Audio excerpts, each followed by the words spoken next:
Depuis le 28 février, des dizaines de missiles iraniens ont frappé le territoire israélien. Tu en as vu certains, les interceptions dans le ciel de Tel Aviv, les traînées lumineuses la nuit. Mais les images des impacts au sol, les dégâts dans les quartiers, l'état réel des zones touchées, tu ne les as presque pas vus. Et si tu as essayé de les chercher, tu as compris pourquoi très vite.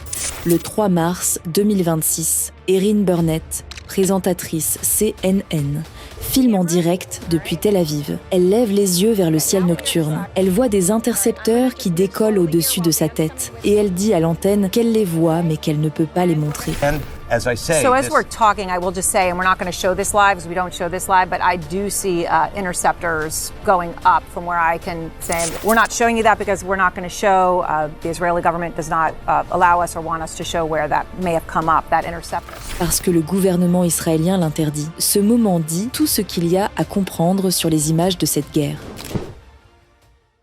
Le censeur en chef de l'armée israélienne a publié début mars une liste de sujets interdits sans validation préalable. Les sites d'impact de missiles en Israël, les stocks d'intercepteurs, l'état de préparation des systèmes de défense aérienne, toute vulnérabilité opérationnelle. Et les journalistes ne peuvent pas non plus signaler à leurs lecteurs qu'un article a été censuré. Le journal publie un article amputé. Il ne peut pas dire qu'il est amputé. Un responsable senior d'un grand média étranger basé en Israël l'a reconnu. Dans beaucoup de cas, les médias reçoivent des rapports officiels indiquant qu'il n'y a pas eu de frappe ni de dégâts, pour découvrir plus tard qu'une cible avait bien été touchée. Sa conclusion était directe. Leur couverture de cette guerre n'est pas véridique. Sauf que ce système légal n'est même pas la partie la plus intéressante. Gideon Levy, éditorialiste au Haaretz depuis des décennies, dit que la censure formelle n'est pas le vrai problème. Selon lui, les journalistes israéliens servent comme les agents de relations publiques de l'armée. Et aujourd'hui, le fait qu'un article ait été validé par le censeur est présenté comme une source de fierté. Le think tank israélien Molad a analysé 6 mois de couverture de Channel 12, la principale chaîne d'information du pays. Sur 206 visuels liés à la guerre, 2 montrèrent des victimes civiles. 3% des sujets référençaient la crise humanitaire à Gaza. Personne ne les y force. Voici ce qui a quand même filtré. Et certains faits racontent une guerre très différente de celle que les images officielles montrent.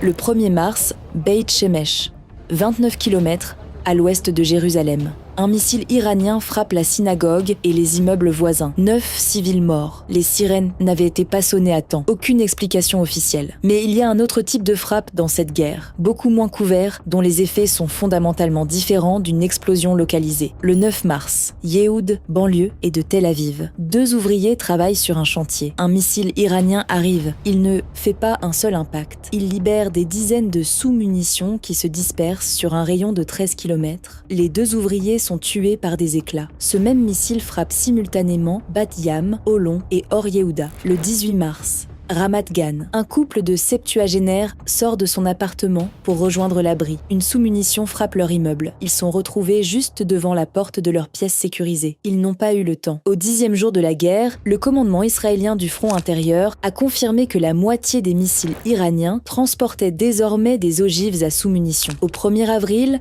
le Times of Israel comptait plus de 30 incidents de missiles à sous-munitions avec plus de 200 sites d'impact distincts. Human Rights Watch a documenté au moins 8 incidents confirmés entre le 1er et le 20 mars. 4 civils tués. Des dizaines de bombes non explosées éparpillées dans des quartiers résidentiels, densément peuplés. Un missile conventionnel fait un cratère. Une munition à sous-munition transforme un quartier entier en zone de danger pendant des semaines. Il y a une dimension de cette guerre que les grands médias n'expliquent presque jamais et qui dit pourtant quelque chose d'essentiel sur ce qui se joue vraiment. Un drone Shahed iranien coûte environ $30 000 à produire. Le missile Patriot PAC, 3 utilisé pour l'intercepter, coûte $4 millions. Le TAAD américain, 12,7 millions de dollars l'unité, soit un ratio de 106 contre 1 en faveur de l'attaquant. Les 6 premiers jours de la guerre ont coûté aux États-Unis 11,3 milliards de dollars, selon le briefing transmis au Congrès américain, dont 5,6 milliards rien que pour les intercepteurs tirés. Les États-Unis ont tiré plus de missiles Patriot dans les 4 premiers jours de ce conflit que dans les 4 années de soutien militaire à l'Ukraine. Le Royal United Services Institute, l'un des think tanks de défense les plus sérieux au monde, a publié mi-mars un rapport intitulé « Plus de 11 000 munitions en 16 jours ». Sa conclusion principale, à ce rythme, les stocks américains de THAAD pourraient être épuisés en moins d'un mois. Lors de la guerre de 12 jours en juin 2025, les États-Unis avaient-ils déjà consommé 14% de la totalité de leur stock de Tchad. Il faut entre 3 et 8 ans pour les reconstituer au rythme de production actuel. L'Iran ne cherche pas seulement à frapper, il cherche à épuiser. Et les missiles qu'il tire à $30 000 l'unité forcent l'adversaire à répondre avec des intercepteurs à plusieurs millions.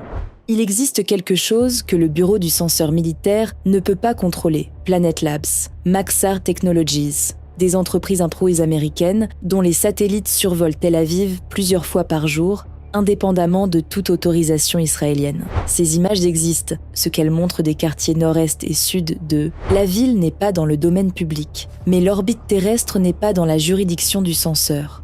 Ce qu'on sait déjà par les sources ouvertes, une usine de drones israélienne à Petah Tikva a été touchée par un missile balistique. 3 jets privés ont été endommagés à Ben Gourion. Les autorités ont limité les vols sortants à 130 passagers maximum. Ce qu'on ne voit pas, l'état des installations militaires, les dégâts sur les systèmes de défense eux-mêmes. Depuis le 28 février, l'Internet iranien est tombé à 4% de son niveau normal. Le 9 avril, le blackout entrait dans son 40 et 1e jour consécutif, le plus long enregistré dans n'importe quel pays au monde. Jamais. Dans cette obscurité, une école primaire pour filles à Minab, dans le sud de l'Iran. Premier jour de la guerre, 156 à 168 morts, dont 120 enfants et 26 enseignantes. Une enquête préliminaire de l'armée américaine elle-même a conclu que les États-Unis étaient probablement responsables. Le missile identifié dans les débris, un Tomahawk, une arme que l'Iran ne possède pas,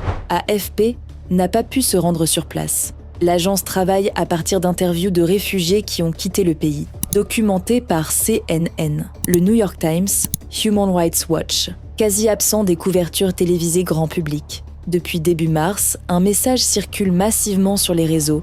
Israël vient de passer une loi, 5 ans de prison pour quiconque poste une vidéo de Tel Aviv. Snopes l'a vérifié. Le Knesset n'a voté aucun texte de ce type. Ce message a eu des millions de partages, parce qu'il semblait cohérent avec ce que les gens observèrent déjà. Leur intuition était juste. La source était fausse. Le vrai système opère depuis 1945. Netanyahou a lui-même fait pression sur le censeur en chef pour étendre les restrictions au-delà de ce que la sécurité justifie. Le censeur l'a reconnu publiquement. Ce système n'a pas besoin de faire parler de lui. Les rumeurs s'en chargent et elles occupent exactement l'espace où les vraies informations devraient circuler. Bilan selon HRANA au 7 avril, 1701 civils iraniens documentés tués, 3636 morts au total. Côté israélien, 26 civils tués confirmés, 7400 blessés, auxquels s'ajoutent les victimes des munitions à sous-munitions dont le bilan continue de s'alourdir. Ce vide entre ce qu'on voit et ce qui se passe, c'est le résultat d'un système qui fonctionne exactement comme il a été conçu.